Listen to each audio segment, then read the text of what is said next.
வணக்கம். உதயநிதியின் தலையில் விழுந்த இடி அதிர்ச்சியில் திமுகவின் தொண்டர்கள். நண்பர்களே, இந்த வீடியோவிற்கு ஒரே ஒரு லைக் மற்றும் சப்ஸ்கிரைப் பண்ணிருங்க.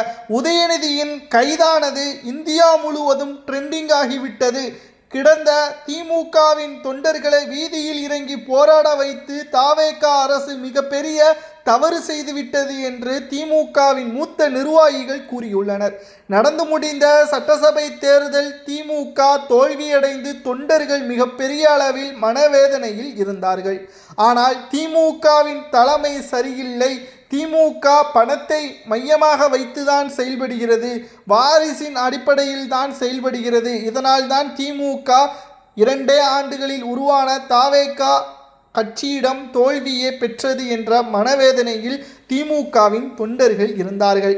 ஆனால் காவேரி விவகாரத்தில் விவசாயிகளது போராட்டத்தில் உதயநிதி அவர்கள் மிகவும் மோசமான கொச்சையான வார்த்தைகளை முதல்வர் விஜய் அவர்களையும் தனிப்பட்ட பெண் நடிகை இணைத்து பேசியிருப்பதும் கண்டிக்கத்தக்கது என்றும், மகளிர் அணி தாவேகாவை சார்ந்தவர்கள் மகளிர் ஆணையத்தில் புகார் கொடுத்து 15 வழக்குகள் பதிவு செய்யப்பட்டு அதிகாலையிலேயே உதயநிதியின் வீட்டிற்கு சென்று கைது நடவடிக்கை மேற்கொண்டார்கள்.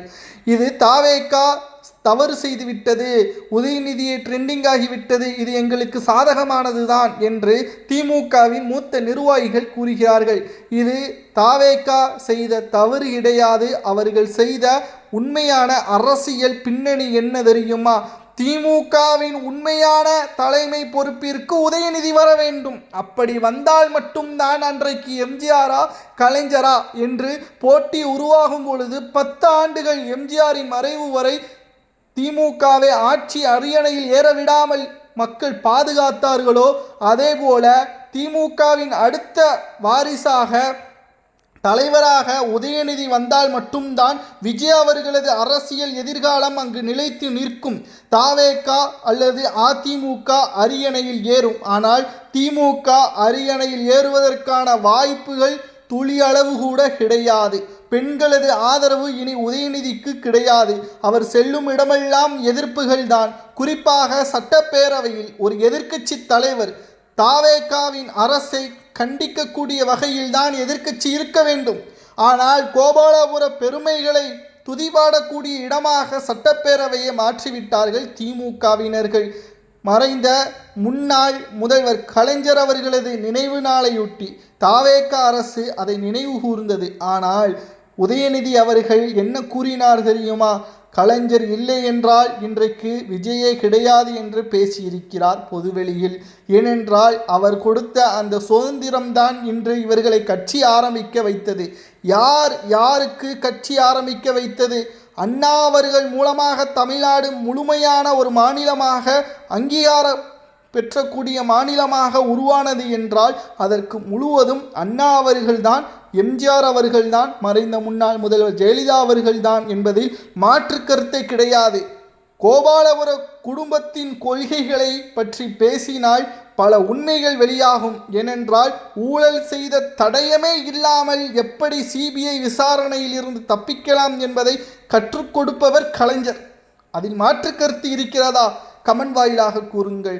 உதயநிதி அவர்கள் செய்த தவறு பெண்களை இழிவாக பொதுவெளியில் ஆபாசமாக முதல்வரையும் தனிப்பட்ட நடிகையையும் இணைத்து பேசியது ஒட்டுமொத்த பெண் வாக்காளர்களது எதிர்ப்பை தெரிவித்துவிட்டது. இது திமுகவிற்கு சாதகமாகவோ திமுகவை வளர்த்துவிடவோ தாவேகா நினைக்கவில்லை. பெண்களது வாக்குகளை திமுக இழந்துவிட்டாலே திமுக அரியணையில் ஏறாது.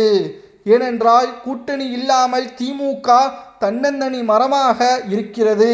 நடைபெறக்கூடிய இடைத்தேர்தல், உள்ளாட்சி தேர்தல் அனைத்திலும் திமுக தனித்துதான் போட்டியிடும். அப்படி போட்டியிடக்கூடிய அரசியல் கள சூழலில் திமுக உதயநிதி அவர்கள் மூலமாகத்தான் பிரச்சாரத்திற்கு மேற்கொள்ளக்கூடிய ஒரு சூழல் உருவாகும். அப்படி பிரச்சாரத்திற்கு மேற்கொண்டாலும் வெற்றி அடையுமா? உதயநிதி பிரச்சாரத்திற்கு செல்வார், வாக்குகளை கேட்பார். பெண்களது வாக்குகளோ இளைஞர்களது வாக்குகளோ விழாது. முஸ்லிம்களது வாக்குகளோ கிறிஸ்துவர்களது வாக்குகளோ விழாது. முழுமையாக திமுகவின் உண்மையான வாக்கு சதவீதம் என்பது இந்த தேர்தலில் தெரிந்துவிடும். இது உதயநிதி அவர்களுக்கு மட்டும்தான் மிகப்பெரிய ஒரு பேரிடி.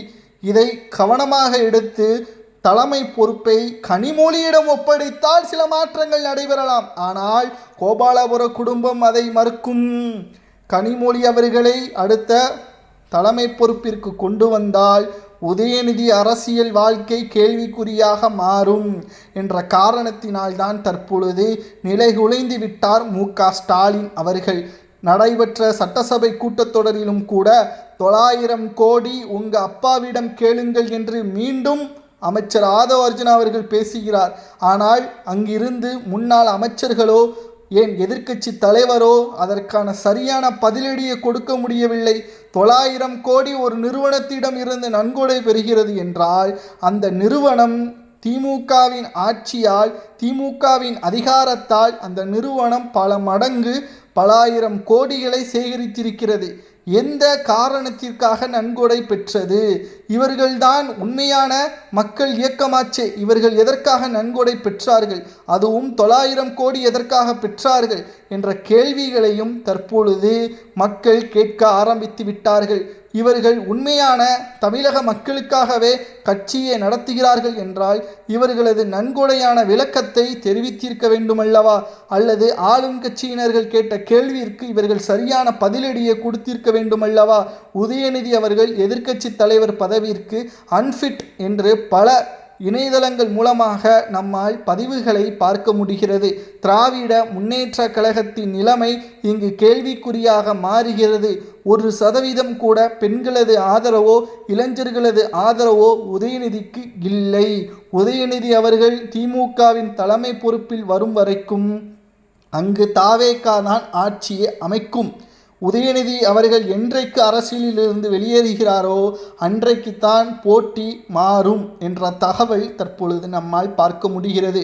இந்தியா முழுவதும் உதயநிதியை ட்ரெண்டிங் ஆக்கிவிட்டு திமுகவின் தொண்டர்களை ஒட்டுமொத்தமாக களத்தில் இறங்க வைத்து விட்டார். இது விஜய் அவர்கள் செய்த தவறு, எங்களுக்குத்தான் நல்ல வழி என்று திமுகவினர்கள் கூறினால் பொம்பளை விஷயத்தில் கைது செய்தால் என்னப்பா நல்லது? கேட்கக்கூடியவர்கள் இதை எப்படி சொல்ல எனக்கு ஒன்றும் தெரியவில்லை. ஏனென்றால் உதயநிதி அவர்கள் பொது மேடையில் பேச வேண்டும் என்றால் அவர் இதற்கு முன்னால் துணை முதல்வராகவும் இருந்துள்ளார், தற்பொழுது எதிர்க்கட்சி தலைவராகவும் இருந்துள்ளார். எதிர்க்கட்சி தலைவர் என்றால் ஒரு அமைச்சருக்கான பதவி, அதற்கான அதிகாரங்கள் இருக்கிறது. அதை அவர் சரியாக செயல்படுத்தவில்லை என்பது இதன் மூலம் தெரிய வருகிறது. இதனால் உதயநிதி அவர்களது அரசியல் வாழ்க்கைக்கே கேள்விக்குறியாக மாறியுள்ளது.